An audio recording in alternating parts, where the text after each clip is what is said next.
Va ora in onda Zoom, il drive time in mezzo ai fatti con Antonino Danna.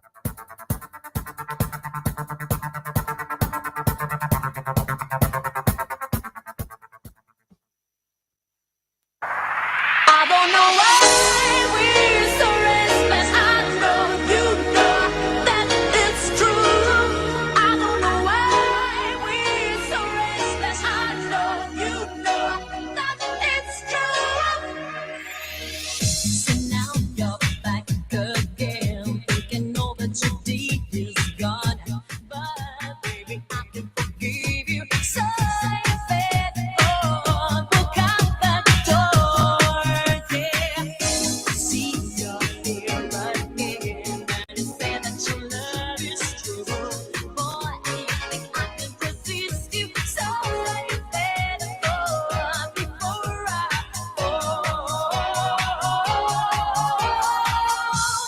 I don't know why we're so restless. I know you know that it's true. I don't know why we're so restless. I know you know that it's true. I don't know why we're so restless. I know you know that it's true. I don't know why we're so restless. I don't know why we feel so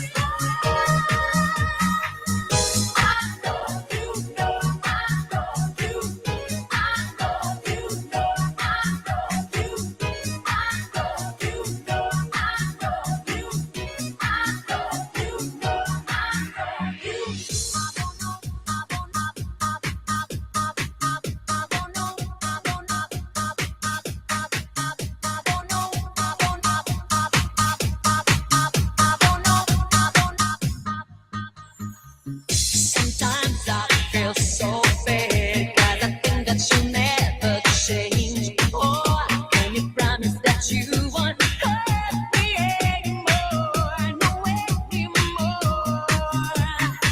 You better ask yourself what's the thing that you're looking for. But you can find all the answers in another girl, another love. I don't know why we're so restless. I know you know that it's true. I don't know why we're so restless. I know you know that it's true. I don't know why we're so restless. I know you know that it's true. I don't know why we're so restless. I don't know why we feel so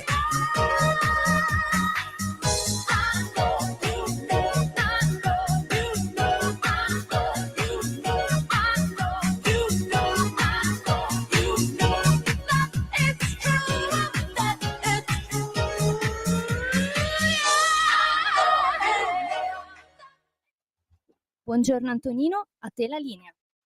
Ciao cara Natalia, buon lavoro a te. Il 17 luglio del 1998 era un venerdì.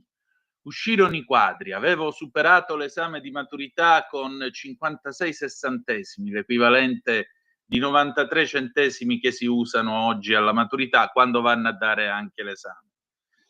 Il lunedì mattina alle 6:30, il lunedì successivo, io mi sono ritrovato insieme ad altri ragazzi nella piazza principale di Vibo Valentia, davanti all'ospedale civile, a prendere l'autobus per Catanzaro. Sono andato a fare la visita militare, bene sì, classe 1980, per l'ultima volta obbligatoriamente, perché poi dall'anno dopo fu possibile rinviarla, andava a fare la visita militare, a farsi valutare dallo Stato.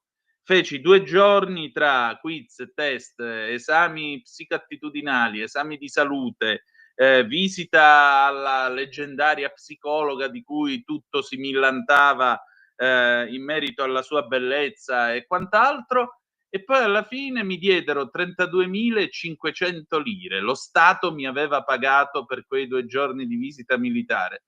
32.500 lire erano, ho fatto la conversione oggi pomeriggio, qualcosa come 23,47 euro, manco 24 euro ci comprano oggi. Eppure con quelle 32.500 lire al 29.900 comprai Hitmania Dance 98 a cassette, in cui c'era questo pezzo di Neja, Restless, che fu uno dei pezzi, tra l'altro, più ballati di quell'estate in cui il mese dopo diventavo maggiorenne. Amiche e amici miei, ma non dell'avventura, buonasera, siete sulle magiche onde di Radio Libertà, questo è Zoom, il drive time in mezzo ai fatti, io sono Antonino Danna e questa è la puntata numero 1036 di oggi, giovedì 17 di luglio dell'anno del Signore 2025. Cominciamo la nostra trasmissione, vi ricordo, date il sangue, in ospedale serve sempre, salverete vite umane, chi salva una vita umana salva il mondo intero. Secondo appello radiolibertà.net. Fesso chi non lo legge, perché vi perdete un bellissimo giornale online dove trovate il Liberamente del direttore responsabile Giovanni Sallusti, gli Autodafè di Giulio Cainarca, la rassegna stampa di Semivarin, videopillole e molta altra bella roba ancora. Le nostre coordinate 340 670 9659 se avete voglia di mandare le vostre zappe o WhatsApp, oppure 0292947222 quando lo dirò io, per il telefono, questo magnifico strumento ideato da Antonio Meucci. Ma adesso sono le 18:20, io direi che possiamo mandare in onda il diritto e rovescio di Pierluigi Magnaschi e nel frattempo contattare la gradita ospite di questa sera per il Qui Parlamento, Natalia. Grazie.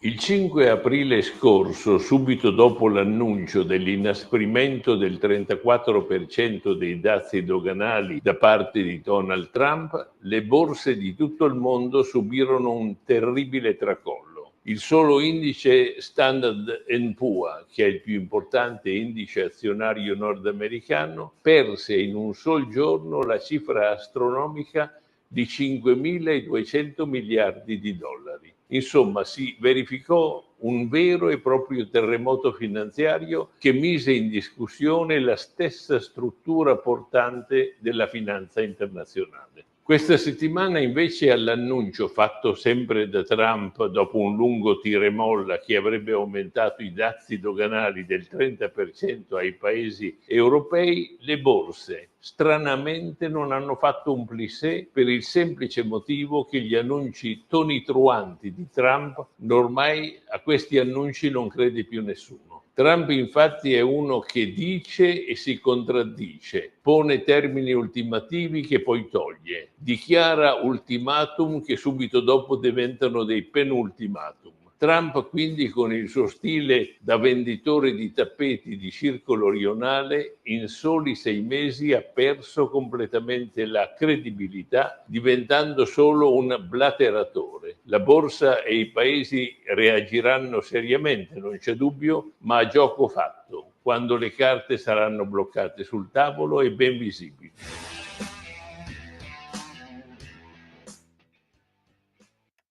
Antonino, a te la linea. Benissimo, grazie Natalia, sempre implacabile per Luigi Magnaschi con il suo bellissimo D&R, diritto e rovescio. Le 18:22 minuti e 12 secondi sulle magiche onde di Radio Libertà. Antonino Danna al microfono con voi qui per Zoom, il drive time in mezzo ai fatti. So che in plancia comando, Natalia, non sei da sola. Chi c'è? C'è Simone. Simone, palesati. Eccoci Antonino, eccoci qui. Benvenuto a bordo. Senti, Grazie solo una mille. domanda. Tu non hai fatto la visita militare, immagino. No. Beata a te. Pensa, c'erano i quiz attitudinali, vuoi fare il fioraio, ti piacciono i fiori, poi ti racconterò in privato a che servivano. Va bene, io direi che possiamo passare al Qui Parlamento di stasera. Sì, assolutamente, ce l'abbiamo in linea. Grazie, vai con la sigla, Simone. Qui Parlamento. E allora io ho il piacere di ritrovare una gradita ospite, la senatrice Mara Bizzotto. Buonasera, ben trovata. Buonasera e grazie dell'invito. Buonasera a tutti. Senatrice, mi dispiace purtroppo l'argomento della nostra conversazione di stasera, perché lo dico ai nostri ascoltatori, avantieri notte alla stazione di Rovigo è successo che una donna che dormiva all'interno della stazione è stata, scrive Polesine24.it, secondo le prime ricostruzioni è stata aggredita, massacrata di botte e stuprata da 2 stranieri. Tra l'altro è stato bloccato uno dei presunti assalitori di nazionalità marocchina, attualmente in stato di fermo. Le ipotesi di reato sono lesioni gravi e violenza sessuale. L'uomo è in carcere, la procura ha chiesto la convalida del fermo e l'emissione di una misura cautelare. L'altro aggressore al momento sarebbe in fuga. Tra l'altro questo accade dopo che nel giro di una settimana, qualche tempo fa, ci sono stati qualcosa come 3 accoltellamenti di fila. Senatrice, ma che sta succedendo nelle nostre strade? Sta succedendo di tutto e purtroppo anche nella tranquilla Rovigo c'è stato questo stupro in stazione, e tra l'altro nei confronti di una persona fragile. E basta, non si può più continuare così, lo diciamo da tempo. E fortunatamente uno di questi delinquenti è stato preso, l'altro è ancora in fuga, ma bisogna fare qualcosa di forte e di nuovo, perché queste violenze purtroppo si ripetono sempre più spesso, e non solo nelle grandi città, come dicevo, di Roma o di Milano, ma anche città tranquille di provincia o stazioni tranquille di provincia come quelle di Rovigo. Quindi per questo io sono venuta ovviamente per manifestare la nostra vicinanza a questa donna che già aveva una vita complicata, ma adesso l'ha segnata per sempre, sperando che recuperi, perché la situazione non è semplicissima dal punto di vista fisico, perché è stata riempita di botte oltre che essere stata violentata. E bisogna intervenire, perché noi abbiamo proposto qualche tempo fa, e quindi purtroppo torna tristemente di attualità, di agire, di introdurre la castrazione chimica per assicurare quindi un'adeguata pena, ovviamente prima di tutto a chi ha commesso questi delitti, ma anche cercare di eliminare la possibilità che queste persone ricadono in atti così pesanti. Quindi, siccome questa pratica è diffusa in tanti paesi europei e non solo, non vedo perché in Italia non possa essere attuata come ovviamente deterrente, prevenzione e anche soluzione di qualche problema. Quindi è uno degli aspetti che mettiamo in campo, unito a tanti altri, perché voglio ricordare che comunque domani a Rovigo ci sarà il tavolo della sicurezza, perché ovviamente bisognerà intervenire al fine di cercare di rendere più sereno la vita in quelle città e chi arriva in quella stazione, ma il problema rimane. Ecco, quindi noi come Lega, che siamo sempre stati in prima linea sul tema della sicurezza, della difesa e della protezione delle donne, siamo tornati a ribadire la necessità che si discuti di questo tema. Infatti, senatrice, stamattina sulla Verità la collega Mirella Molinaro raccontava anche di un'escalation preoccupante in Lombardia delle violenze al personale delle ferrovie sui treni, e violenze che vengono spesso perpetrate appunto da migranti, da gente che qualche carta in regola con il nostro paese non ce l'ha. Matteo Salvini, veniva citato appunto nel pezzo, dice: noi non è che possiamo accettare questo buonismo e dobbiamo naturalmente spingere anche sui rimpatri e sulle espulsioni. Nel frattempo però siamo ancora in ballo con l'Europa, con la preminenza, con la prevalenza del diritto europeo, con la definizione dei paesi sicuri, con l'Albania, eppure nel frattempo ancora, proprio questa settimana, l'Economist scrive un interessante editoriale nel quale dice: guardate che il modello è abolire tutta questa normativa sull'asilo, che è figlia degli anni della guerra fredda, di quelli che scappavano da Stalin, e dobbiamo provvedere a sviluppare un modello simile a quello che gli italiani hanno fatto con l'Albania. Allora, nel momento in cui un paese come l'Inghilterra e un giornale come l'Economist, che di destra sicuro non è, dicono facciamo come vogliono fare gli italiani, per quale motivo noi in Europa non riusciamo invece a fare quello per cui gli inglesi ci battono le mani? Bella domanda, perché in Europa non si riesce a fare qualcosa di buon senso non si riesce a fare qualcosa che rassicuri i cittadini, non si riesce a mandare un messaggio molto chiaro a chi vuole entrare in Italia, in Europa per delinquere, dicendo che chi viene in Italia, in Europa deve rispettare la legge, deve rispettare i cittadini del paese ospitante, altrimenti devono andare via. Questo è il messaggio, e devono anche sapere che le pene sono certe e dure.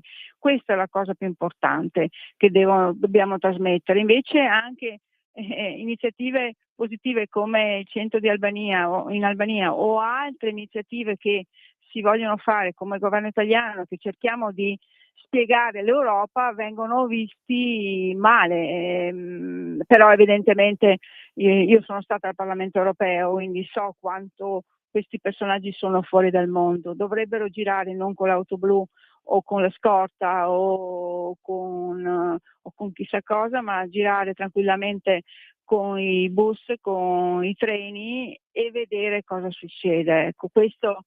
Però insomma noi della Lega in questi anni siamo stati sempre in prima linea, non abbiamo mai abbassato la testa, anzi abbiamo urlato sempre più forte. Adesso abbiamo la convinzione che si debba intervenire ancora di più, ancora più fermamente di quanto si è già fatto. Insomma, vediamo che anche la Grecia sta cercando di mandare messaggi altrettanto netti e chiari, perché le splendide isole greche ormai sono invase da persone indesiderate che delinquono e non ne possiamo più. Ecco, quindi ripeto, l'Italia è un paese ospitale, ma i delinquenti in Italia non devono starci. Quindi tutte le iniziative chiare, importanti, determinanti e ferme devono essere attuate per far capire che il clima è cambiato. Ecco. Poi l'Europa si adeguerà. Intanto l'importante è che provvedimenti come quello che abbiamo presentato già parecchi anni fa, in realtà come Lega, vengano effettivamente messi in pratica. Questo è fondamentale, insomma, non si molla. Quindi purtroppo torniamo a parlare sempre più spesso di atti gravi come quello che è successo a Rovigo. Spero insomma di risentirci per dire che nuove leggi sono state fatte e questi delitti che segnano la vita di donne per sempre non ci siano più in Italia. Molto bene, d'accordo con lei. Allora, grazie senatrice e ci risentiamo presto. Grazie, buonasera a tutti. Buona serata. Pubblicità, pausa e torniamo dopo Gabriella Ronza con Epos, ci parla di matrimonio e patrimonio. A tra poco. Qui Parlamento.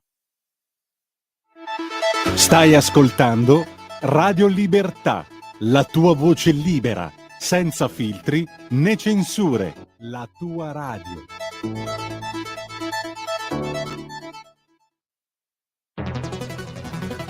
Ogni giorno migliaia di notizie ci raccontano i fatti che accadono in Italia e ogni giorno c'è una voce fuori dal coro. Quotidiano di Sicilia, il quotidiano d'Italia, l'informazione che ribalta i luoghi comuni, una vera visione dei fatti, l'Italia vista da sud. Ogni siciliano che vive in Italia e nel mondo è una risorsa, è protagonista della crescita della nostra nazione. Dai forza alla crescita della nostra isola, abbonandoti al QDS digitale più archivio a soli 99 euro anno.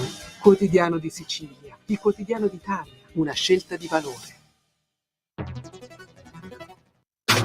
Stai ascoltando Radio Libertà, la tua voce libera, senza filtri né censura. La tua radio.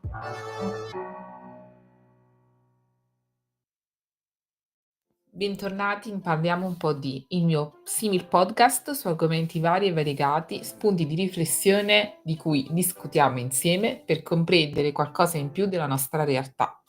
Oggi voglio spaziare su riflessioni molto diverse e voglio confrontarmi con voi su un paio di argomenti. Sono giorni pieni di notizie sui social, in televisione. Forse tra le più risonanti del nostro territorio c'è stata quella di un famoso matrimonio multimiliardario che mi ha fatto tanto riflettere sull'etimologia di queste due parole, patrimonio e matrimonio. parole che ascoltiamo frequentemente e la cui destinazione, una alla materialità e l'altra alla sentimentalità, mi hanno sempre fatta riflettere. Entrambe vengono dal latino e condividono una radice comune, monium, che indica uno stato, una condizione stabile. Patrimonium nasce da pater, il padre, appunto, e stava a indicare l'insieme dei beni ereditati dal padre. E poi matrimonium, invece, che deriva da mater, appunto la madre, ed è ciò che riguarda la condizione della madre, cioè la donna all'interno di questo contratto sociale che genera figli legittimi. La legittimità dei figli passava ovviamente per la madre, dunque caricava la condizione della stessa in questo contratto, in questo patto sociale. Infatti il matrimonio in origine non era assolutamente una questione d'amore, era un contratto, dunque un legame tra affetti e patrimonio, un'istituzione creata per stabilizzare la trasmissione della ricchezza e della discendenza. Affetto e denaro erano indissolubilmente legati e le due sfere si intrecciavano. Tuttora denaro e amore sembrano spesso influenzarsi reciprocamente, forse perché entrambi due aspetti sociali che sono alla base del nostro mondo e che di rimando si influenzano vicendevolmente. Vorrei sapere cosa ne pensate al riguardo. In un mondo giusto le due cose non dovrebbero intrecciarsi o sì? Restando sul tema dei soldi che si intrecciano con cose, come convivono sogni e soldi? Da piccoli tendiamo a sognare in un modo libero, le aspirazioni sono sempre immateriali, i sogni vanno dai più disparati, da quelli di gioco impossibili, sognare di cavalcare un drago, di diventare un supereroe, a quelli di carriere portentose, fare lo scienziato, l'astronauta, la cantante, il calciatore. Crescendo tuttavia scontro con la realtà e la materialità porta i sogni a essere in contatto continuo con il reale, vogliamo realizzarli appunto e renderli tangibili. Le risorse materiali appaiono spesso necessarie perché sono quelle a dare in qualche modo forma a un progetto che è anche un investimento in termini di tempo e risorse. È un passaggio rischioso perché può farci perdere l'incanto del sogno. Dal mondo delle idee a quello delle forme, mi chiedo e vi chiedo se secondo voi è questo che porta il sogno a ridimensionarsi e a diventare più pratico e meno ipotetico e poetico. Bene, ora cambiamo totalmente registro e passiamo un po' alla saggezza popolare. In questo momento un po' di tosse, che forse non si è sentita tanto fino a qui, e questa cosa mi ha fatto pensare ai cosiddetti rimedi della nonna. E in particolare nel mio caso, no, il rimedio che si consiglia più spesso è quello di bere una bevanda calda con come ad esempio il latte o il tè con il miele. Ma ci sarebbero davvero tanti esempi per tante altre occasioni. Bere acqua e limone al mattino, la borsa dell'acqua calda per far passare magari un dolore addominale, soffumigi e così via. Molti di questi rimedi in realtà hanno delle basi scientifiche. L'esperienza ha dimostrato che alcuni di questi sono funzionali effettivamente, altri, come potrebbe essere la pratica quasi misterica dell'olio per i mal di testa dovuti al cosiddetto malocchio, potrebbero scadere nelle credenze e nella superstizione. Siamo tutti cresciuti con i rimedi della nonna, una sorta di auctoritas della saggezza popolare che fa emergere la voce di chi in qualche modo ha vissuto su questo pianeta più di noi. È un altro modo di tramandare esperienze, ma anche e soprattutto vite, ed è comunque la prova che l'uso antico di riferirsi ai più anziani, più saggi della tribù permane, anche se in una disposizione, in un modo diverso e alternativo. Bene, ora passiamo dal passato al futuro. Ultima riflessione di questa puntata. Viviamo nell'epoca dell'iperconnessione, ci troviamo sempre online, sempre visibili, sempre rappresentati da immagini, status, storie, profili. Cosa siamo allora? Quello che siamo davvero, quello che gli altri vedono, percepiscono? Si sente sempre più spesso parlare di identità percepita, cosa che i social hanno in qualche modo estremizzato. Le moltiplicazioni del sé nella percezione degli altri creano una sorta di coscienza collettiva su di noi. Sappiamo teoricamente ciò che sentono gli altri, leggiamo i loro commenti, reagiamo ad essi, alle loro storie, ci modelliamo su di essi. certo è quello che gli altri vogliono che sappiamo, ma anche quella è una percezione di identità propria che si vuole diffondere esteriormente. Fatto sta che in questa connessione infinita, fatta appunto di percezioni costruite e assorbite, c'è il rischio di perdere l'accesso a una parte di noi più autentica, al noi che esiste al di là dello sguardo altrui. E con questo finiamo, perché voglio sapere la vostra opinione. Abbiamo parlato tanto di cose tutte diverse, come sapete che mi piace fare in questa rubrica del mio canale, in questo piccolo angolo diverso dal resto. Intanto io vi saluto, ci vediamo nel prossimo video. Vi chiedo, se vi è piaciuto, di lasciare nei commenti una vostra opinione oppure un mi piace. Grazie, ciao. Antonino, a te la linea. Grazie Natalia, alle 18:39 minuti e 26 secondi qui sulle magiche onde di Radio Libertà. Antonino Danna al microfono con voi per questa puntata numero 1036 di Zoom. Noi adesso passiamo al faccia a faccia di questa sera.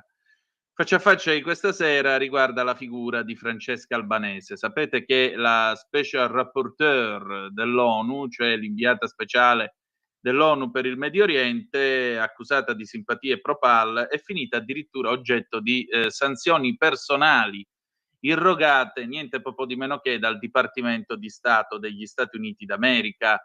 E ammetterete che finire oggetto di un provvedimento personale degli Stati Uniti d'America è effettivamente una cosa molto, molto grave. Io ne ho parlato con Ruben Della Vedova, Ruben Della Rocca, che è un collega di Radio Radicale, ma che è stato già vicepresidente della comunità ebraica romana. E Ruben Della Rocca mi ha detto un po' di cose, sia sul caso albanese, che anche su quello che sta succedendo adesso in Medio Oriente. Simone, Natalia, quando siete pronti, andate pure. E allora il mio gradito ospite di questa sera è il collega Ruben Della Rocca di Radio Radicale. Lo ringrazio molto per il suo tempo e per la sua cortesia. Ruben da un paio di giorni sta seguendo con attenzione sulla stampa la questione di Francesca Albanese. Francesca Albanese, lui tra l'altro le ha dedicato un pezzo giusto ieri su Il Riformista, la funzionaria valida candidata filo-palestinese alla guida del PD. Francesca Albanese, lo sapete un po' tutti, è questa funzionaria dell'ONU che in teoria sarebbe rapporteur per la questione medio orientale, ma in realtà è una persona che non ha mancato di esprimere delle posizioni evidentemente filo Hamas, ed è peraltro una persona che ha meritato da poco delle sanzioni ad personam da parte del governo americano.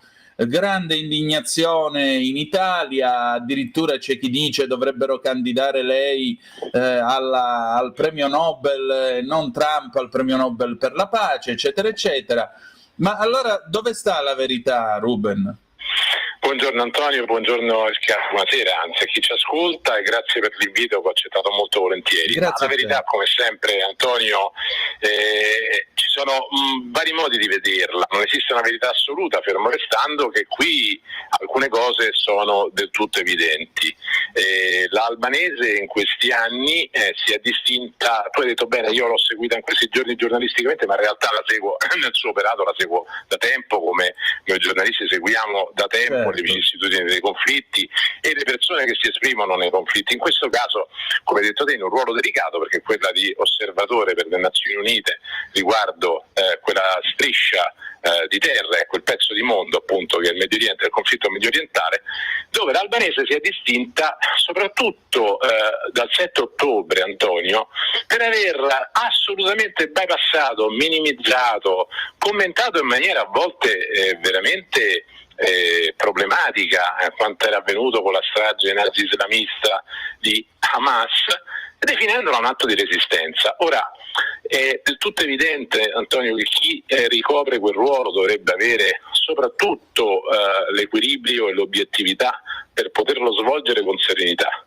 Sì. Io credo che l'Albanese non sia serena, tutto qui, ha una sua visione e una sua convinzione politica e la trasmette nel suo ruolo e la squalifica al punto tale da aver coniato a mo' del tempo una serie di aggettivi, una serie di etichette a questo conflitto che sono estremamente problematiche e che però sono passate nell'immaginario collettivo anche grazie a lei.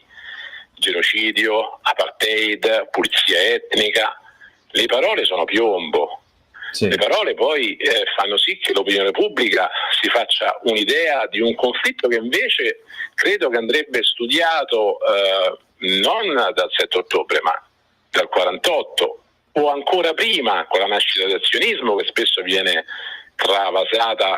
travisata in maniera allucinante e viene raccontata male. Il sionismo assolutamente credo che andrebbe studiato in profondità come quello che è il risorgimento del popolo ebraico e il ritorno di una terra che per 2000 e passa anni ha ospitato gli ebrei ininterrottamente, numericamente in maniera altalenante, ma la presenza ebraica c'è sempre stata. Diciamo che l'albanese sta rappresentando, e a questo punto viene, come diceva Andreotti, a pensar male si fa peccato, ma spesso ci si prende. L'albanese sta rappresentando in questo momento un qualcosa che forse andrebbe studiato politicamente per il prossimo futuro. Io nel mio pezzo sul riformista ho lanciato una provocazione, è del tutto evidente, Antonio, che è una provocazione, ma non è che per caso sta studiando la segretaria di prossimo, visto poi l'endorsement della Schlein che immediatamente è corsa ad aiutarla? Esatto, esattamente. Il problema però è che in tutto questo non c'è nemmeno la serenità di fare informazione su questo, perché la cosa più incredibile è che è stato presentato un esposto ai giornalisti del Lazio, all'ordine dei giornalisti del Lazio, contro l'ex direttore di Repubblica e oggi editorialista Maurizio Molinari, colpevole, udite udite, di aver parlato di Francesca Albanese nel corso di una trasmissione di Rai News 24, e addirittura questo avvocato cagliaritano Carlo Augusto Melis Costa scrive che sostanzialmente addirittura Molinari avrebbe usato delle dichiarazioni ingiuriose, che avrebbe leso la reputazione dell'albanese, ha leso la credibilità dell'informazione giornalistica, addirittura l'ordine dovrebbe valutare se irrogare delle sanzioni contro l'ex direttore di Repubblica. Ecco, io veramente resto esterrefatto, perché mi pare invece che Molinari, come del resto scrive il comitato Wiesenthal, abbia semplicemente riferito dei fatti già noti. Allora qui ormai non si può più nemmeno parlare di quello che accade in Medio Oriente, a meno che la vulgata non sia quella che dicono gli amici dell'albanese e i propalli in generale, quelli che vanno a fare le proteste sotto le finestre di Libero e gli dicono che non è il caso, o quelli che vengono e ti dicono sei servo di Israele, sei un sionista e qua e là. Cioè, ma possibile che in questo paese ogni volta dobbiamo finire a tifoseria? Allora, premessa, Antonio, assolutamente condivido quello che hai detto. Qui in Italia non si riesce a essere sereni e obiettivi anche nel racconto mediatico, ma ci si schiera come se fosse un derby Roma-Lazio. Sì. Ed è del tutto evidente che le curve ultras ovviamente hanno un loro modo di esprimere la loro passione, ma non può essere l'informazione figlia e vittima del mondo ultras, come sta accadendo. Tra l'altro, Antonio, chi si professa antifascista, che fa le manifestazioni cantando Bella Ciao, che è convinto di portare dei valori democratici e culturali di rispetto, di tolleranza, di inclusione, sono le stesse persone che non stanno permettendo alle altre con metodi fascisti di parlare, di esprimersi. Lo abbiamo visto a Torino c'è stato il linciaggio di alcuni giovani, alcuni ragazzi dell'UGEI, dell'Unione Giovani Ebrei Italiani, con Luca Spizzichino, il presidente in testa, che cercava di parlare all'università e gli è stato proibito, impedito fisicamente, al limite del linciaggio fisico, perché sono state anche messe le mani addosso a questi ragazzi da un gruppo di 200-300 facinorosi, dove tra l'altro c'era anche gente attempata in mezzo, che non era certo universitaria. Qui ormai abbiamo i professionisti globetrotter della provocazione e dell'insulto quando va bene e della violenza fisica quando va male, e sono quelli che poi puntualmente si presentano in ogni sede universitaria, manifestazioni in strada. Ecco lì che Maurizio Molinari diventa vittima di un qualcosa che è veramente paradossale. Tant'è vero che il Comitato Wiesenthal deve intervenire con una lettera firmata da decine e decine di giornalisti che l'Ordine dei giornalisti di Lazio riceverà, che è un contro esposto ed è a favore non di Maurizio Molinari in quanto tale, ma del giornalista Maurizio Molinari che evocando con questa lettera al Comitato l'articolo 21, la Carta di Roma, la Carta di Assisi, ha tutto il diritto di proporre la sua informazione. Evidentemente se c'è qualcosa che Maurizio ha detto che non va bene riguardo, ma in questo caso è l'albanese, ma può essere nei confronti di chiunque, Antonio, si fanno gli accertamenti del caso. Nel caso avesse fatto accuse di che l'albanese a sua volta è una terrorista, che l'albanese a sua volta è una corrotta, che l'albanese a sua volta... Maurizio Molinari non ha detto questo, ha semplicemente riportato i fatti di cronaca. I fatti di cronaca sono quelli e non vedo dove ci si possa appigliare, ripeto, andando a censurare, andando a cercare di limitare l'operato di un giornalista. E giustamente il Comitato fa riferimento proprio alla libertà di opinione e di espressione. Ecco, però il problema è questo, posto che, ripeto, è notorio a tutti il fatto che Molinari sia persona di ponderata e pacata parola, per cui non esiste proprio che lui insulti qualcuno, almeno per come lo conosco dal lavoro che fa, da quello che leggo e da quello che lui fa in giro. Non ho il piacere di conoscerlo di persona, ma detto ciò, se le nostre azioni ci descrivono, mi pare che sia persona di ponderata parola. Ma la cosa più grave è che è inutile parlare di queste cose con questi sostenitori delle ragioni dei palestinesi e così via, per il semplice e banale motivo che questi signori molto spesso deragliano, cioè ti vengono a dire vabbè, però gli ebrei sono quelli che ammazzano i bambini, sono quelli che ci sono 55.000 morti a Gaza, poi che lo dica il Ministero della Sanità guidato da Hamas, questo non importa, importa però che ci siano 55.000 morti a Gaza e va bene così. Gli ebrei sparano, gli ebrei ammazzano, muoiono i bambini, tutti gli occhi su Gaza, ma gli occhi su Beersheba e su tutti i kibbutz dove li hanno ammazzati i bambini, dove hanno stuprato le donne, dove hanno ammazzato le donne incinte, eccetera, eccetera, eccetera, perché quelli non valgono?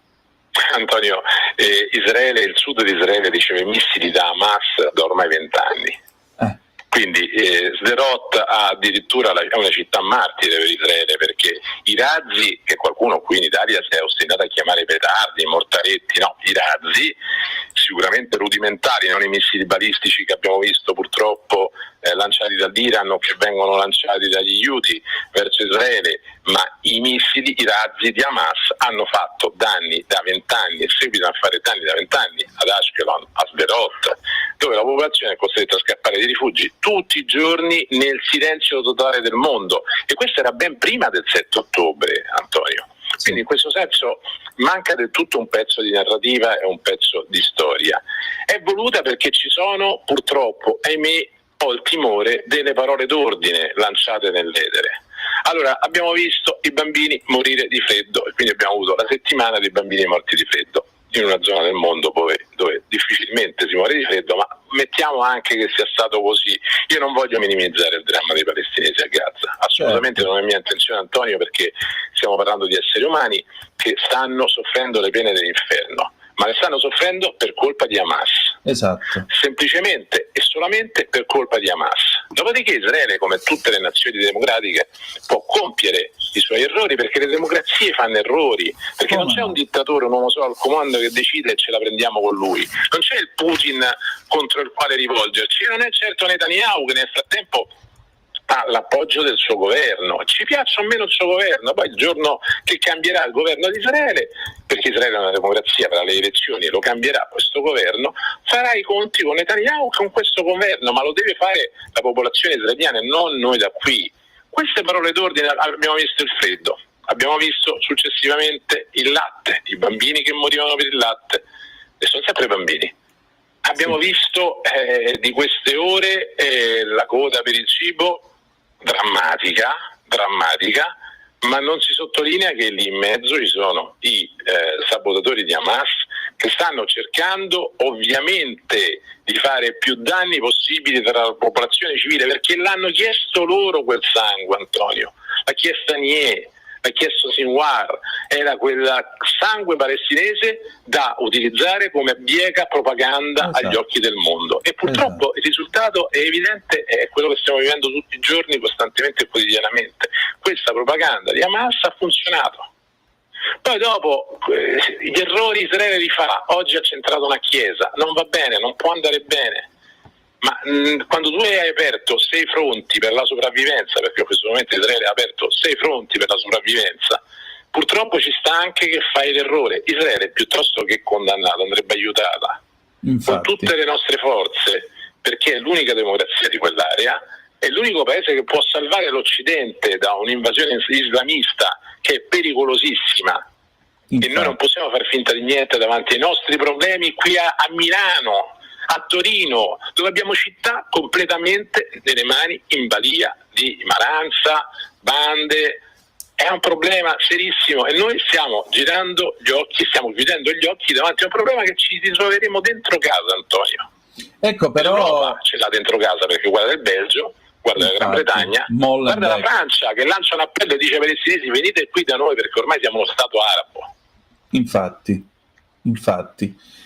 Ma siccome ogni volta si dice che Israele è un paese nazista per quello che fa, chi è il nazista in quello che accade a Gaza?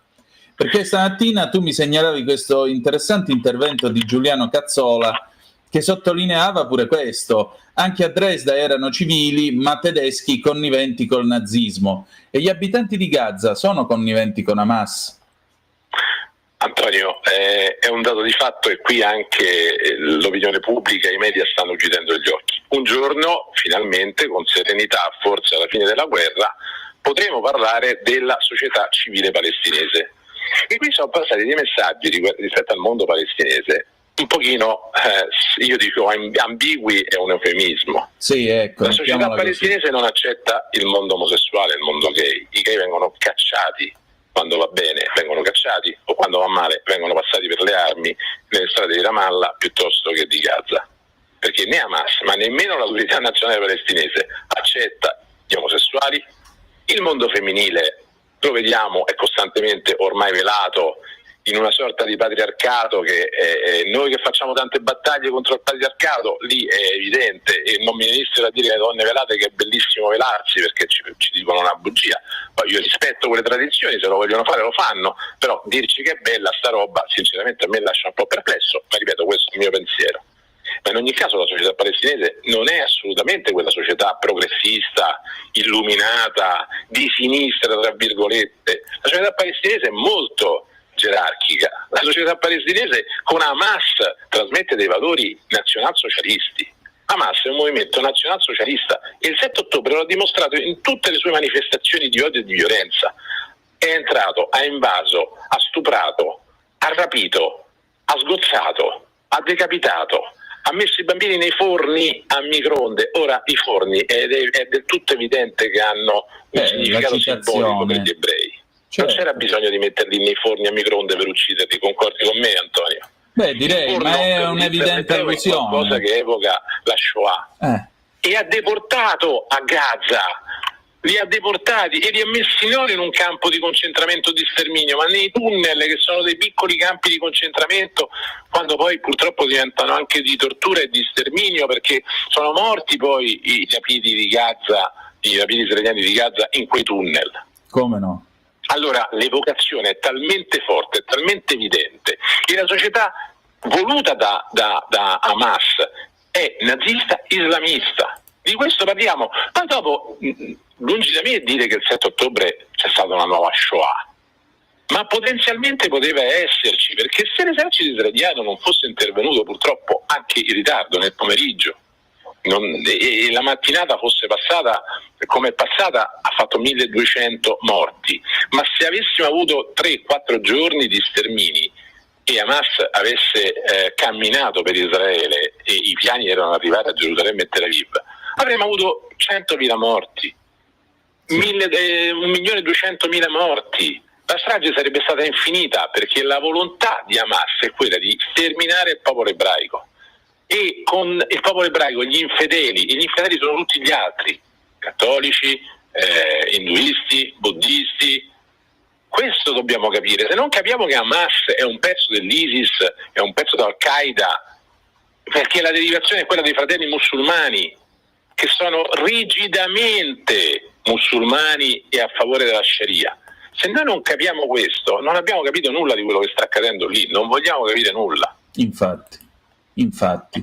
E il bello è che noi continuiamo a parlare di accoglienza, di integrazione, di belle parole, mentre, ahimè, questa gente ci dimostra ogni giorno di non volersi integrare, di non voler essere accolta, ma vuole anzi imporre qualcosa. Cioè, io penso anche a un'altra cosa. Voglio dire, tu lavori per Radio Radicale, quindi mi viene difficile sospettare che tu sia un conservatore o come si usa ora. Risponderò sul tema dell'accoglienza e dell'integrazione, aspettavo che finissi la domanda.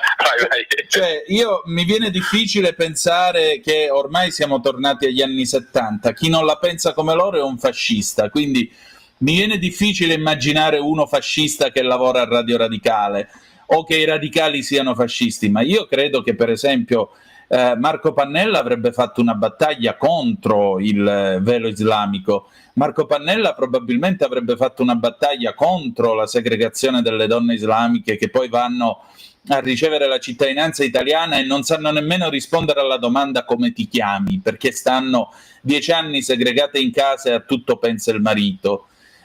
Allora, a maggior ragione io dico, come fa la sinistra italiana a guardare con simpatia al suicidio che sta facendo Corbyn in Inghilterra con il partito di sinistra islamica e vogliono suicidarsi anche loro? Perché c'è una parte di Occidente che odia se stesso e vuole dare la sua gola ai tagliagole? Perché? Me lo spieghi? Intanto ti rispondo con una battuta su Pannella. Probabilmente avrebbe messo anche lui il velo vicino a quelle donne e avrebbe protestato con il velo in testa proprio per far capire che cos'è quella coercizione. Ma ripeto, è un dettame musulmano, io non voglio entrare in questo e seguito a rispettarlo in quanto tale. Però soprattutto pensiamo alle donne iraniane, no? Quanto stanno soffrendo per quel velo, per quella ciocca di capelli che sporge da quel velo e vengono stuprate, torturate, portate nel carcere di Erevin, dove tra l'altro abbiamo avuto anche una collega giornalista che c'è passata, quindi in questo senso italiana. Quindi in questo senso credo che Marco Pannella avrebbe fatto questo tipo di protesta molto intelligente come sempre. Tanto ti rispondo sull'integrazione, però mi preme sottolineare e sull'accoglienza. Io da ebreo sono sincero, Antonio, se mio nonno avesse trovato accoglienza nella seconda guerra mondiale probabilmente si sarebbe salvato e non morto ad Auschwitz e non assassinato ad Auschwitz. Quindi non potrò mai essere contro l'inaccoglienza. E fa parte del DNA poi del popolo ebraico quello di accogliere, quindi figuriamoci, e essere accolti, ma c'è un magro grande come una casa. Il popolo ebraico che è in diaspora da secoli e grazie allo Stato di Israele ha avuto la possibilità di tornare nella sua nazione, di formare la sua nazione, ma che mantiene comunque poi una diaspora sparsa in giro per il mondo, ha avuto la capacità di integrarsi e di rispettare le leggi del posto dove si vive, di fare propria la cultura del posto dove si vive, pur mantenendo la sua integrità di valori, di cultura e di principi.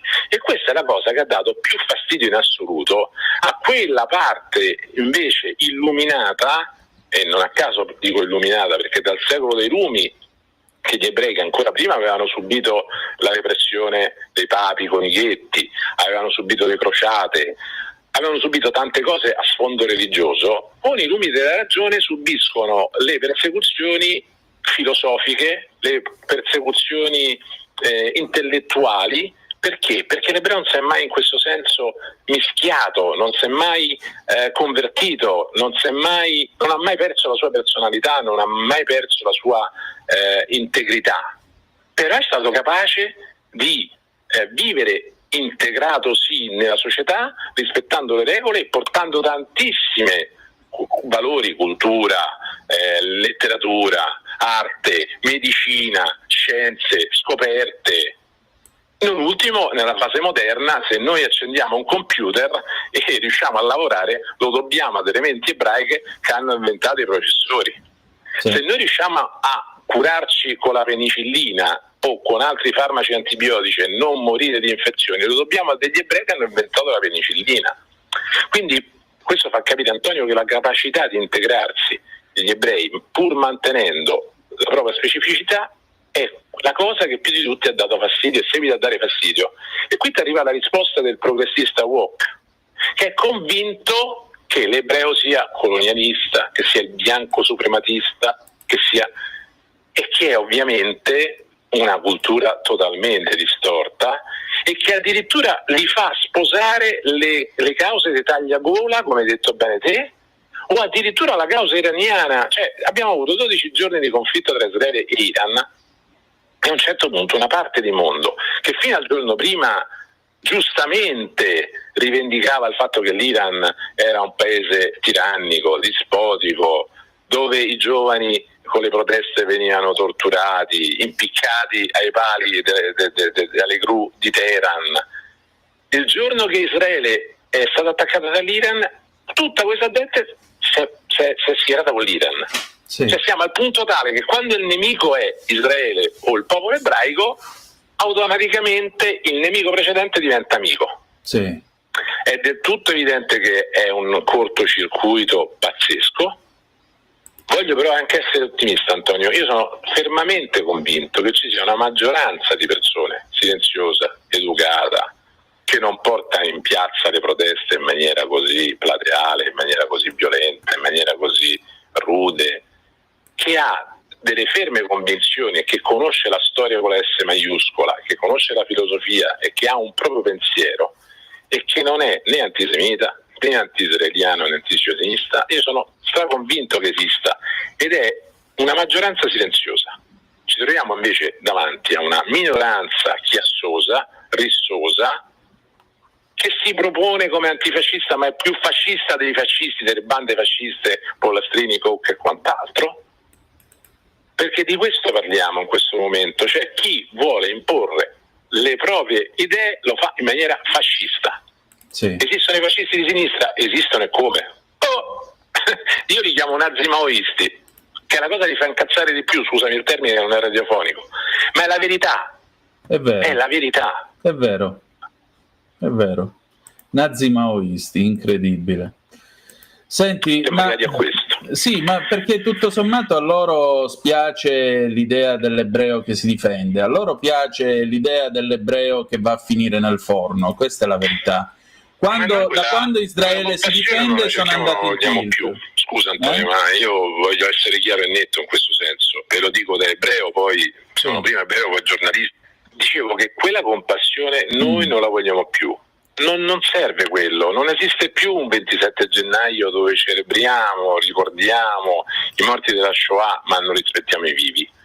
Noi vogliamo essere rispettati come vivi, Antonio, e vogliamo che le nostre idee, quello che poi è il nostro modo di dare un apporto alla società con il nostro pensiero, i nostri valori, la nostra cultura, vengano rispettati.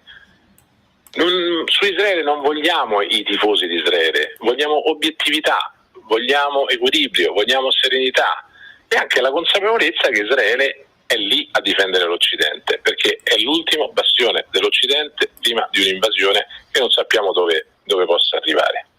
Ma l'ebreo, il 27 gennaio, se questo deve essere il clima, aboliamolo, non ne abbiamo più bisogno. Infatti, questa è la cosa. Ce ne sbattiamo altamente del 27 gennaio, ma perché? Perché io ebreo non ho bisogno di un giorno come il 27 gennaio per ricordare la Shoah, perché io la Shoah ce l'ho dentro casa tutti i giorni. Certo.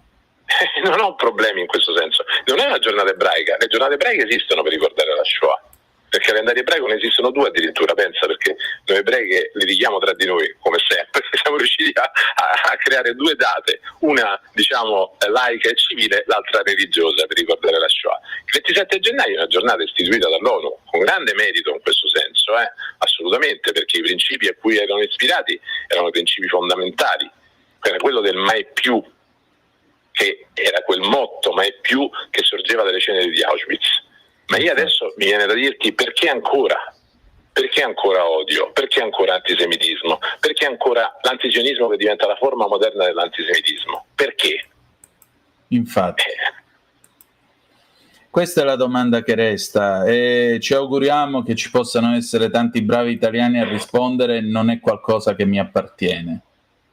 Ci sono convinto, Antonio, che ci sono, vanno solo stimolati in questo senso ad uscire allo scoperto, perché in questo momento poi, parliamoci chiaro, la causa ebraica, tra virgolette, chiamiamola così, non va di moda. Sì. Quindi io ti ringrazio per questo spazio che mi hai dato di parola, perché è fondamentale averla, ma semplicemente perché si cerca di dare poi un contributo a un dibattito. Esatto. Certo, se poi ci si trova davanti a personaggi inquietanti che piuttosto che essere dei relatori seri, equilibrati e onesti, si propongono come paladini dei movimenti terroristici, e allora lì guarda, è inutile che parliamo. ti dico guarda, è inutile, non c'è dialogo, non c'è confronto lì. Esattamente, è proprio questo il punto. Ma sai, purtroppo a un certo punto Rita Hayworth in Gilda dice non ci sono scuse quando si vuole credere, il problema è che non sono interlocutori, sono solo degli invasati. Sì, io guarda, ripeto, con la forza delle idee posso confrontarmi con chiunque, Antonio, però dall'altra parte ci deve essere la serenità d'animo per ascoltare, per capire e per confrontarsi. Io credo che questa serenità d'animo l'abbiamo visto nelle università, che dovrebbero essere la culla del confronto, la culla del dialogo, la culla dei pensieri e dei principi e del rispetto della democrazia, della parola degli altri e dei pensieri degli altri, è stata totalmente annullata, tranne in qualche raro caso di rettore, come è stata la Polimenia alla Sapienza, per esempio, che è riuscita a tenere la barra dritta davanti a queste nefandezze, ma abbiamo visto Torino, abbiamo visto Napoli, abbiamo visto Cagliari, università prese d'assalto. Io la scena del collegio del Senato accademico di Torino a testa bassa, con dietro gli squadristi che gli imponevano cosa dire e non dire, per me lì è morto il pensiero, è morta l'università in Italia. Decisamente, guarda, decisamente. Comunque, senti, per finire, che cosa ti aspetti? Tutto il bene possibile, nel senso che, come diceva Golda Meir, il pessimismo è un lusso che noi ebrei non possiamo permetterci di correre. Sono momenti molto difficili, ieri si è aperto un altro fronte con la Siria, ma dove anche lì non debbono esserci mistificazioni di nessun tipo. Israele ha a che fare con un nemico alle porte, che è quello di... io lo chiamo Angiolani, per me rimane Angiolani perché qualcuno lo sta facendo passare adesso per uno statista, ma in Siria in questo momento sta governando un ex tagliacole dell'ISIS, messo lì, che adesso si è messo in giacca e cravatta e ha assoltito la barba, ma l'abbiamo visto, gli attacchi agli alawiti, gli attacchi ai cristiani, gli attacchi appunto ai drusi. Non stiamo parlando di un governo illuminato che ha preso il potere in Siria al posto di Assad, del torturatore Assad, del dittatore Assad, di quell'Assad che ha usato le armi chimiche sulla propria gente. Infatti. Stiamo parlando però di un fenomeno molto pericoloso e molto rischioso, dove l'America ha dato una cambiale in bianco a questo personaggio che fino a qualche mese prima aveva una taglia di $10 milioni sulla sua testa proprio dall'amministrazione americana. Speriamo bene, però Israele in questo momento sta facendo anche lì un lavoro necessario per tutelare i propri confini, la propria gente, perché i drusi comunque sono israeliani a tutti gli effetti, pur mantenendo la loro specificità di drusi, ma è gente che vive in Israele, come del resto gli arabi israeliani, che vengono difesi dallo Stato di Israele come giusto che sia, perché sono israeliani. Poi se siano arabi, musulmani, cristiani, non importa nulla a Israele, sono i propri cittadini. Israele li difende i propri cittadini, a differenza di altri che i propri cittadini li passano per le armi. Esattamente. O quando gli tagliano la barba, i baffi in segno di spregio. Anche lì scene che abbiamo visto purtroppo durante la seconda guerra mondiale. Che mi aspetto? Mi aspetto che anche qui è un fronte molto, molto caldo, molto rischioso. Speriamo bene, Antonio, perché Israele ha troppi fronti aperti, te l'ho detto all'inizio della nostra chiacchierata, della nostra conversazione. E il mondo occidentale deve aiutare Israele, assolutamente lo deve aiutare, con tutti i mezzi, con tutte le forze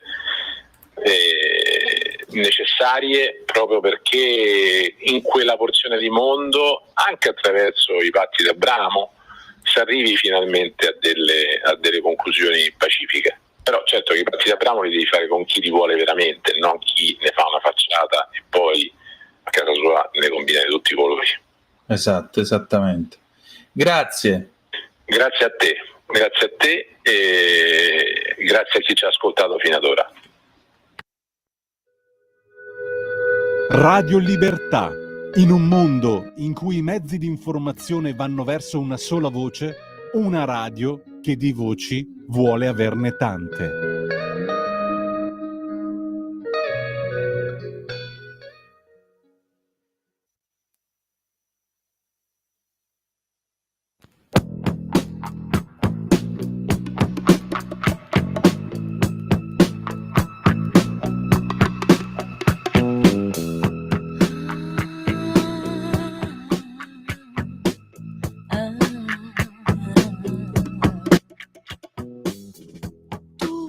Innamorato di lei, io innamorata di te, lei innamorata di me.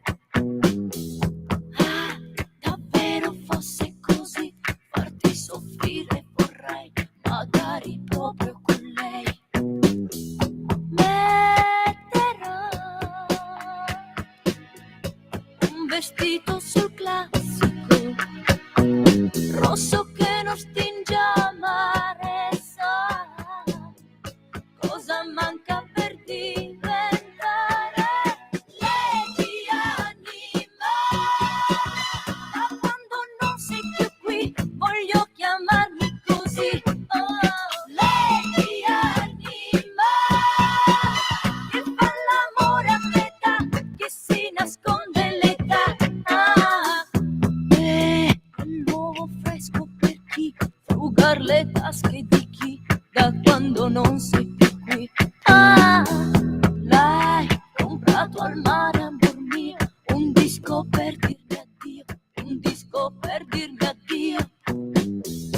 Tu per lei hai fatto tanti chilometri a marcia indietro verso di me, non puoi tornare a dimenticare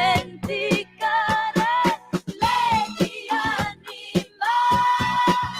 Non fa l'amore a metà e anche aspettare non sa Lady Anima.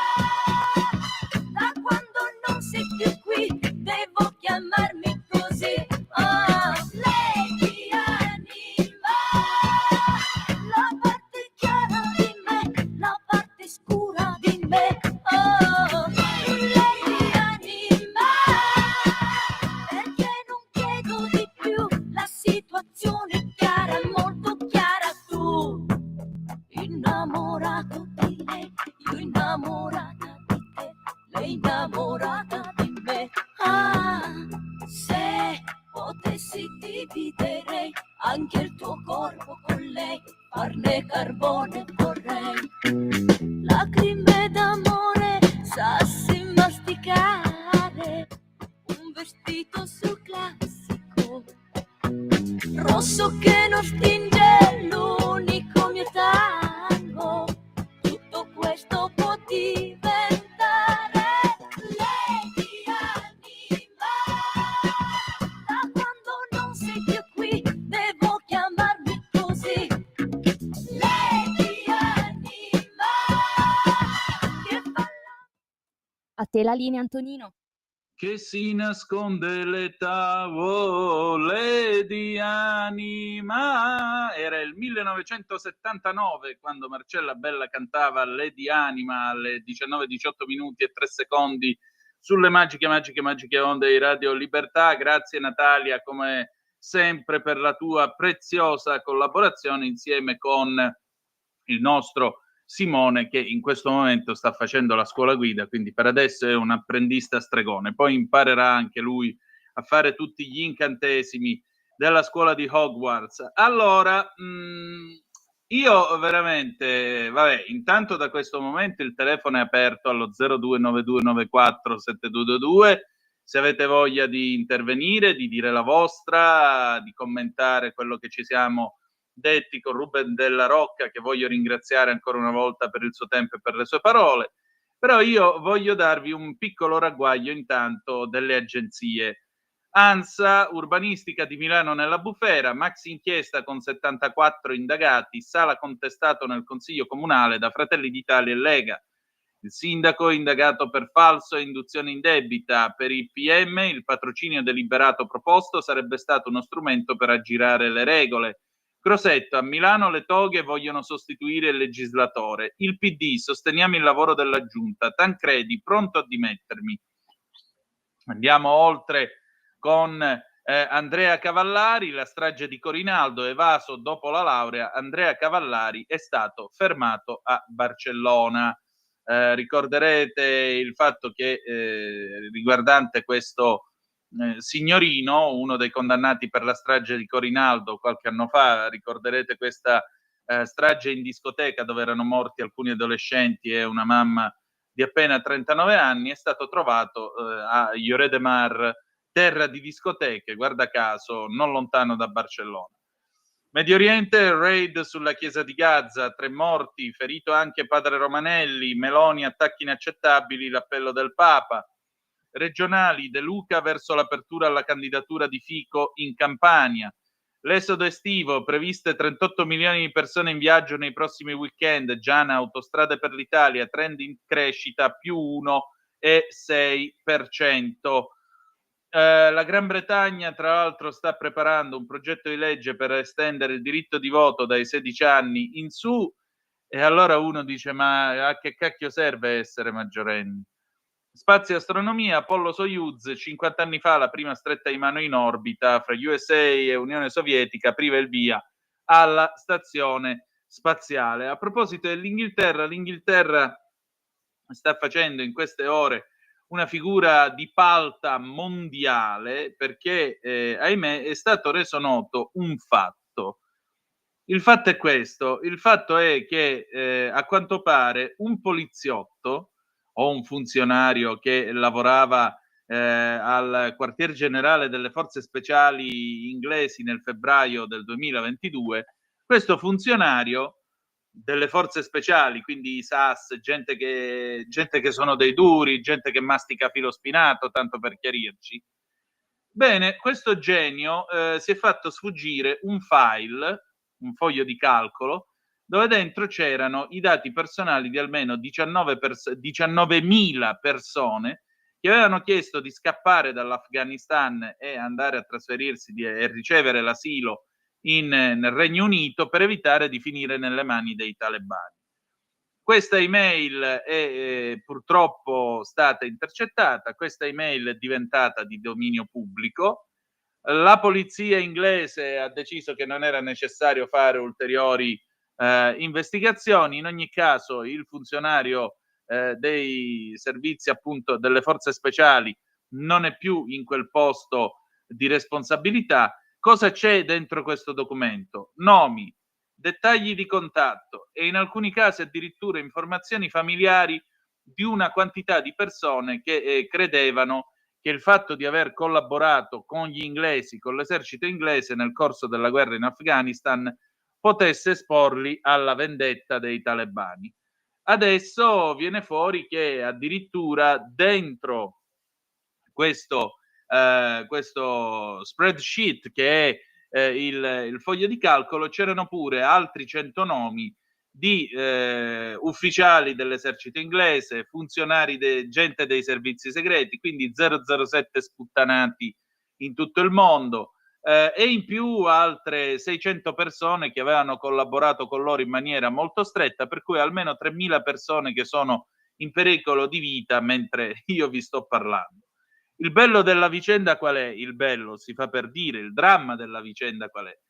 Che questi dati non è che sono finiti in mano soltanto ai talebani, molto probabilmente a quest'ora ce li hanno i russi, i cinesi e gli iraniani. Quindi provate a immaginare il danno all'intelligence britannica, quale può essere altro che Bond, James Bond, qua si chiama James Taunt, con Orlando Buzzanca che faceva James Taunt, ecco, la stessa cosa.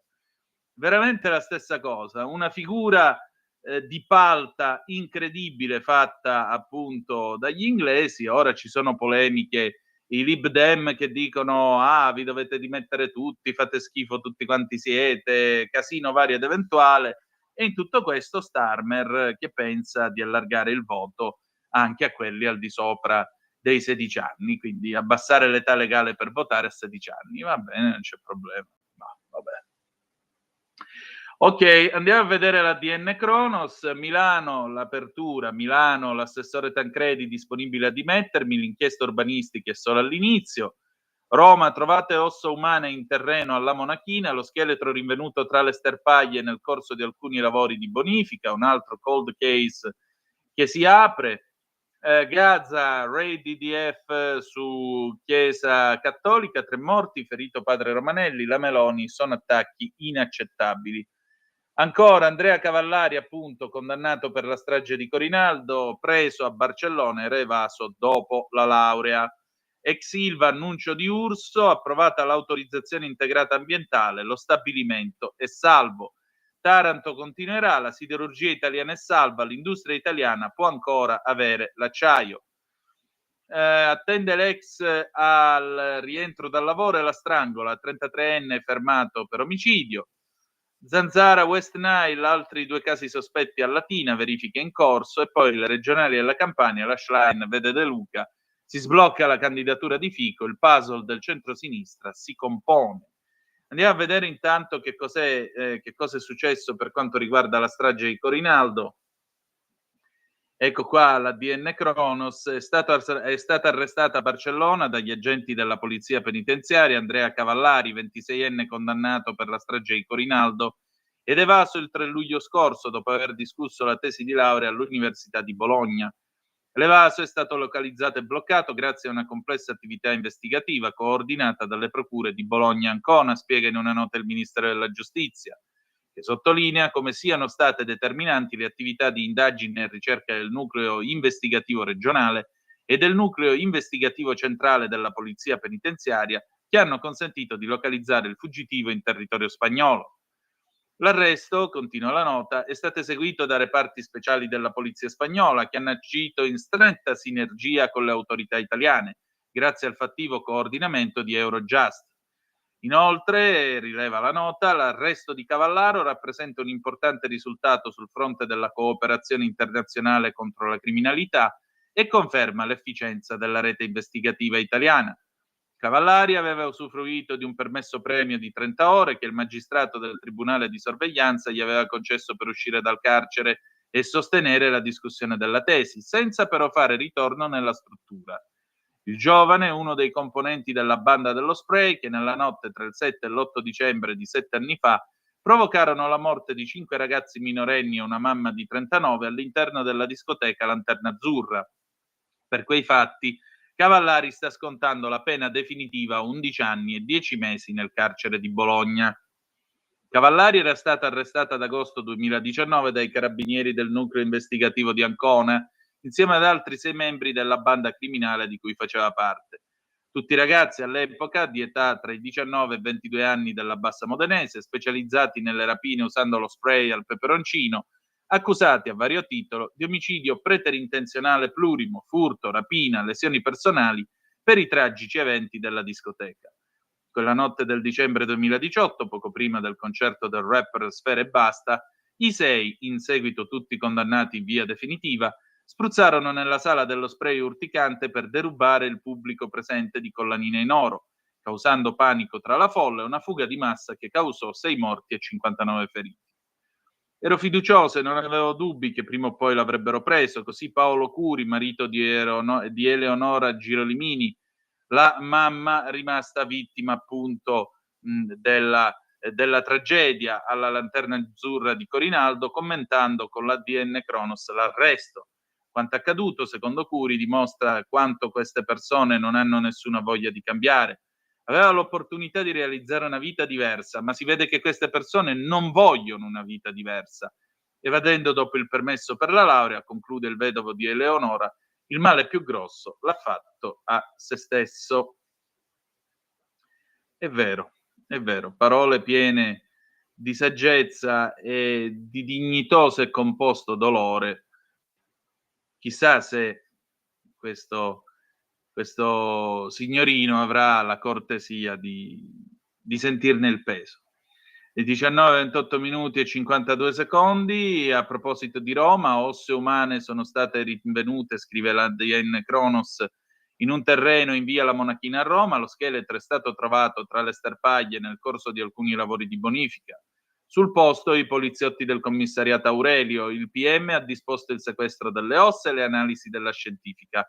Lo scheletro è stato portato nel reparto di medicina legale al Gemelli. L'area dove sono state rinvenute le ossa è stata sequestrata. 19:29 minuti e 24 secondi.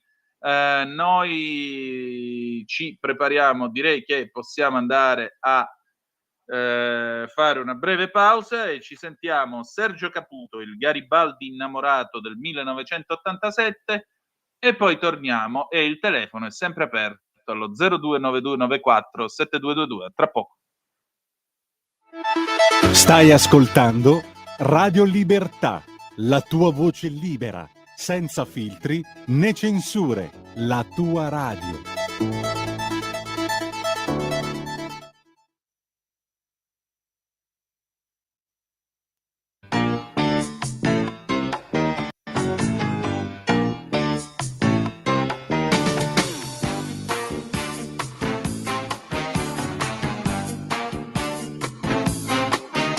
Garibaldi fissa il mare e tira un sorso di rum che di Marsala qui a L'Avana non ne sbarcano più.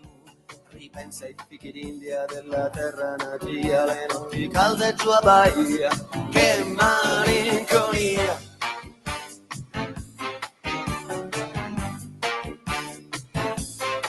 E attacca banda e sia una samba sia suonata da Dio, c'è il Garibaldi innamorato per le strade di Rio. Cappello a larghe falde sotto un poncio marron e sotto il poncio Anita mia batte un corazon.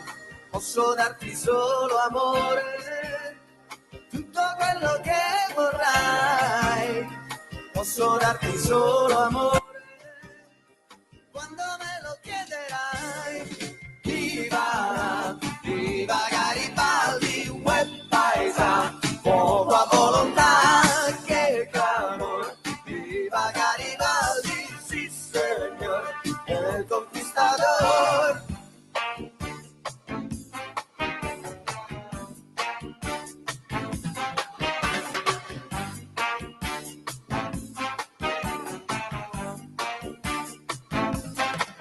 Il Garibaldi è ricercato in tutti i mari del sud, ma non si può tagliare la barba per questioni di look. Anita dice Peppe, quando gioca il Brasil si va a vederlo in Italia. Pensaci Peppi, posso darti solo amore, tutto quello che vorrai. Sì, lo so, non è questione, io non mi sbilancio mai. Viva, Super Garibaldi, la, el conquistador, uè paesa, proprio Garibaldi, sì signor, proprio quello là. Chi va, sempre Garibaldi, uè paesa, poco a volontà, che clamor, passa il Garibaldi, sì signor,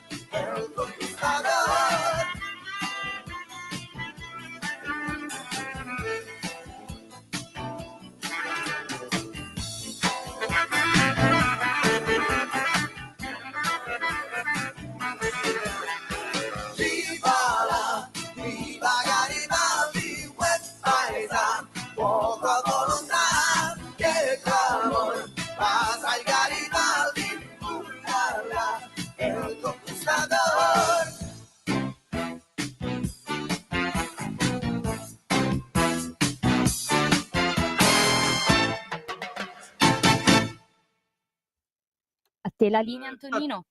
Grazie Natalia, bello il ta finale che fa molto cia, il Garibaldi innamorato dell'immenso Sergio Caputo, anno di grazia 1987, un pezzo che probabilmente sarebbe piaciuto anche a Bettino Craxi, che come sapete era un grande collezionista di cimeli garibaldini. Viva Garibaldi! Va bene.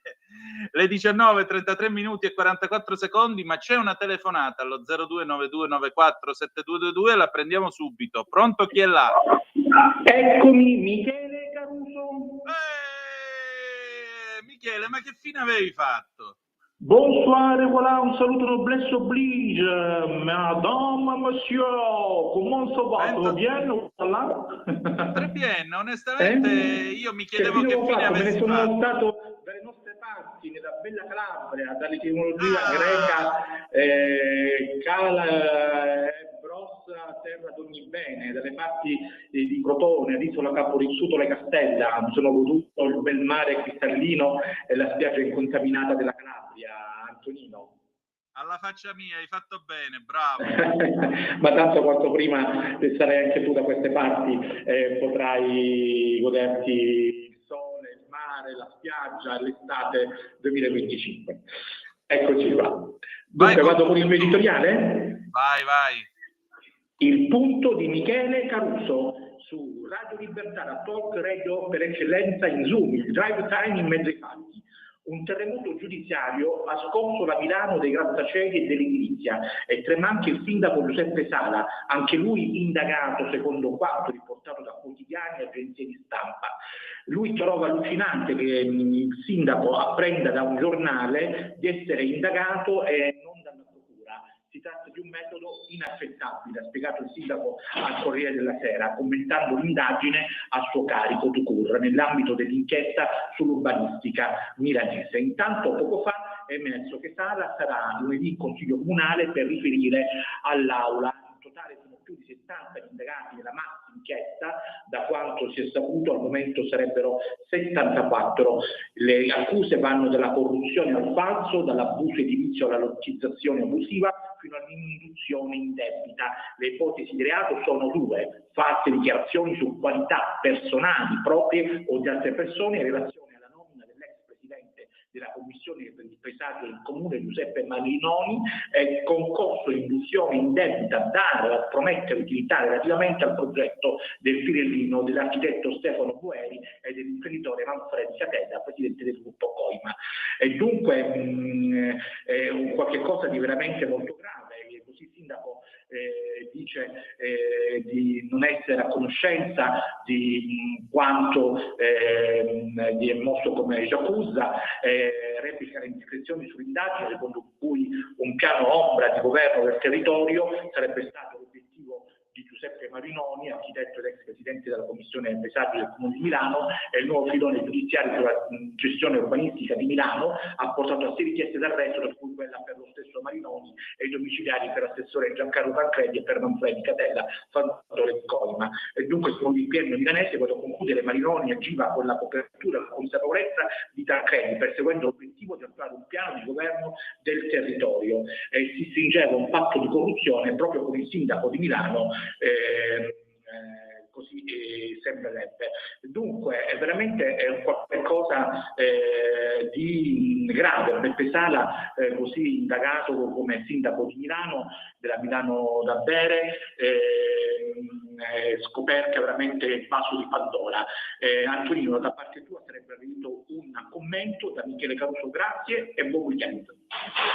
Allora Michele, intanto grazie del tuo tempo e grazie anche per aver riassunto tutta la vicenda. La risposta è molto semplice: io non posso che essere garantista e dire molto semplicemente lasciamo lavorare i magistrati, vediamo se e che cosa verrà fuori. Nel frattempo la politica si muove, perché qui abbiamo l'ANSA appunto che apre con urbanistica di Milano nella bufera, 74 gli indagati, c'è anche il sindaco. Sala contestato nel Consiglio Comunale da Fratelli d'Italia e la Lega. E allora sentite un po' qua: proteste dei consiglieri comunali di Lega e Fratelli d'Italia e contestazioni da parte del pubblico in aula alla giunta e al sindaco Beppe Sala, indagato nell'inchiesta sull'urbanistica di Milano. È un consiglio comunale teso, quello che è iniziato alle 16:30 a Milano, scrive l'ANSA, dopo le notizie sull'indagine a carico di Sala e la richiesta di arresti domiciliari per l'assessore alla rigenerazione urbana Giancarlo Tancredi. In aula, seduti ai loro banchi, ci sono 9 dei 12 assessori della giunta. Tancredi non c'è e questa mattina non ha partecipato alla giunta, ma nel pomeriggio ha incontrato il sindaco, che riferirà in aula lunedì. I consiglieri di Lega e Fratelli d'Italia hanno occupato per alcuni minuti il centro dell'aula per mostrare cartelli con la scritta dimissioni e hanno appoggiato scatolini bianchi scatolini sui banchi per il trasloco di Sala, di cui chiedono le dimissioni. Dal pubblico sono giunte contestazioni, con ripetuti e urla a casa, avete rovinato la città, vergogna. Il sindaco di Milano, Beppe Sala, scrive ancora l'ANSA, è indagato nell'ambito delle inchieste sull'urbanistica per le quali i PM hanno chiesto 6 arresti. Le ipotesi di reato sono di false dichiarazioni su qualità proprie o di altre persone relativamente alla nomina del presidente della commissione per paesaggio del comune, Giuseppe Marinoni, e induzione indebita a dare o promettere utilità intorno al progetto del Pirellino dell'architetto Stefano Boeri e dell'imprenditore Manfredi Catella, presidente del gruppo Coima. L'assessore alla rigenerazione urbana Giancarlo Tancredi, per cui la Procura di Milano ha chiesto gli arresti domiciliari, ha detto al sindaco Giuseppe Sala, anche lui indagato, di essere disponibile a dimettersi. Dalla figura di Giuseppe Marinoni emerge la sua mancanza di indipendenza, ricattabilità, cedevolezza alle pressioni del sindaco Giuseppe Sala, dell'assessore Tancredi, del direttore generale Malangone, di Manfredi Catella e Stefano Boeri.